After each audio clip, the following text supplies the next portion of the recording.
Thank you, Paul, so much. You know, budgets are about priorities, and priorities that the American people overwhelmingly support include getting federal spending under control, getting our economy moving again so that folks can get back to work, and getting our debt crisis under control so that we may preserve the American dream for future generations. These are precisely the priorities that are incorporated within our path to prosperity, our budget. This path to prosperity is the way to a responsible, balanced budget. American families all across this great land know that the federal government shouldn't spend more than it takes in, and we agree. Sadly, the budgets proposed by President Obama have never, ever gotten to balance. The legal deadline for the President to present his budget to Congress this year was February 4th. It's now March 12th. And past experience tells us that when he does bring his budget, that one won't balance likely either. American families can't live this way, and neither should the federal government. Republicans believe that people work too hard to have the federal government take more of their money to spend more here in Washington. We want the American people to keep more of their hard-earned money to save and to spend and to invest as they see fit. Now, Senate Democrats, on the other hand, haven't adopted a budget in nearly 4 years.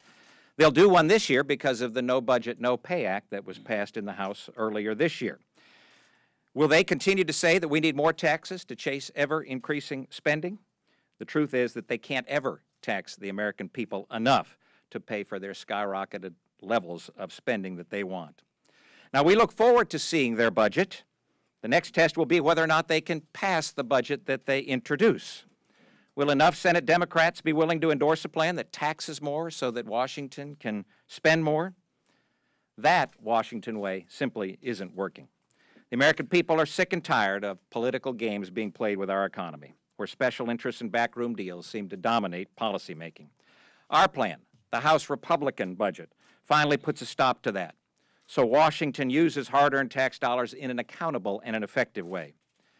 Now, we wonder, will the White House and Senate Democrats be able to say the same thing about their budgets? Or will we just see more accounting tricks and budget gimmicks and wasteful spending?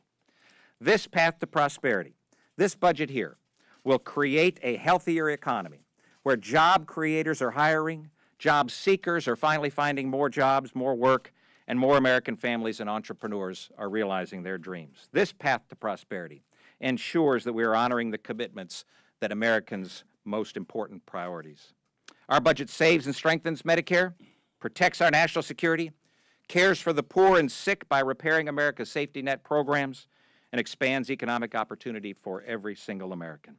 Republicans will protect these vital programs while we will control spending and solve our nation's debt crisis. Our hope is that Democrats see these vital programs as something that they want to save and strengthen, not simply to demagogue. We believe in the industriousness, in the ingenuity, and the American dreams of the American people. It's time that the government starts acting worthy of the people that we represent. Thank you. Thank you, Dr. Price.